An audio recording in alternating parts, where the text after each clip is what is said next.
Hey guys, I'm sure you've all heard about Tower of Fantasy by now, but did you know that there was once a game that was quite like Tower of Fantasy?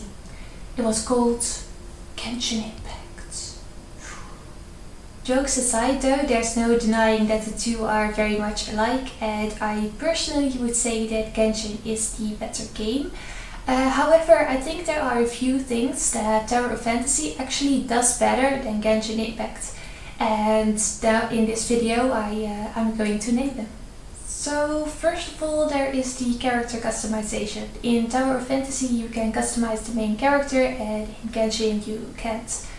I wouldn't say it's really something I miss in Genshin, that you can only choose between a pre-designed male or female character. But it would be cool, so I wanted to add it in 5th place for that reason. I personally really love character creation. I can spend like hours choosing a hairstyle, so for me this is a really fun aspect of Tower of Fantasy. Of course it kind of makes sense to have that in Tower of Fantasy because it's an MMO, and well, Genshin isn't, so it doesn't need it as much.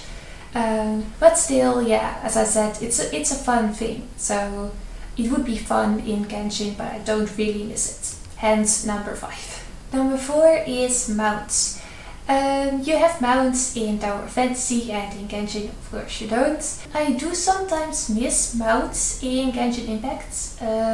It's just when you're running towards a boss you want to kill and you just want to do it quickly and it's kind of a long run, then it would be nice to have them. But yeah, again, something that I don't really miss that much in Genshin Impact, but still. And Tower of Fantasy does have really cool rides, like a cube, a glowing cube. I mean, it's kind of weird, but it's kind of fun too.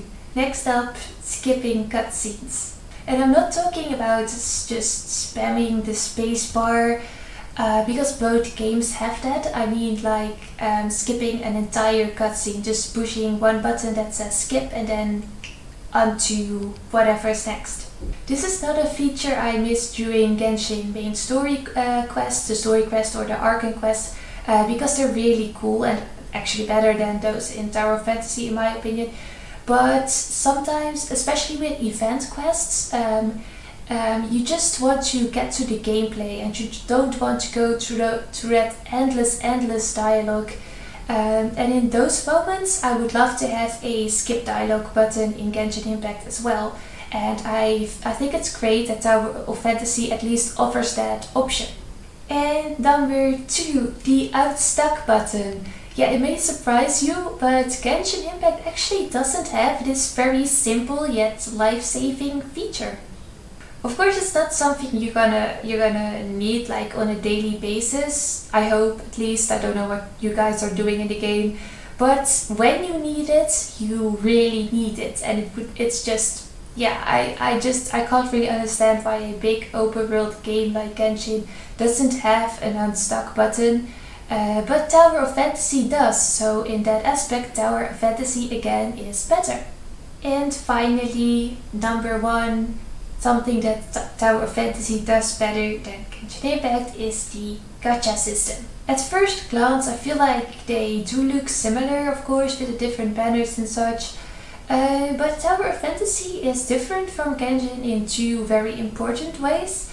First of all, the pity count, it doesn't reset before you have the promised amount of pulls until the pity.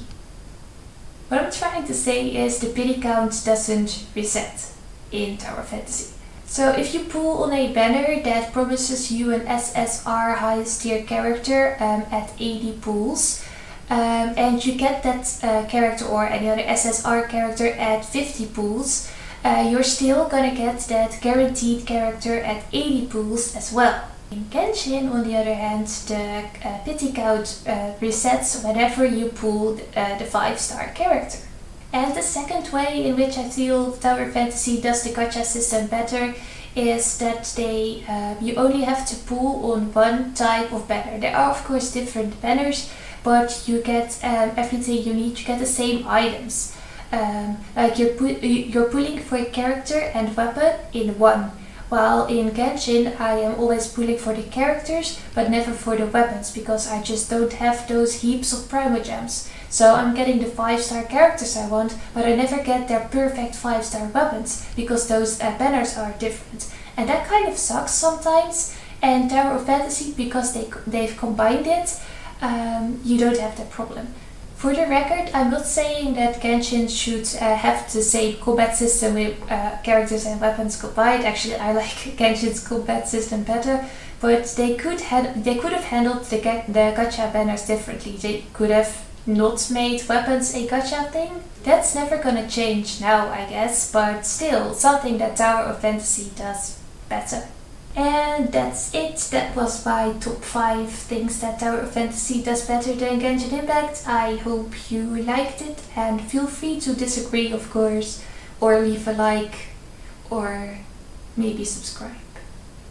Bye bye.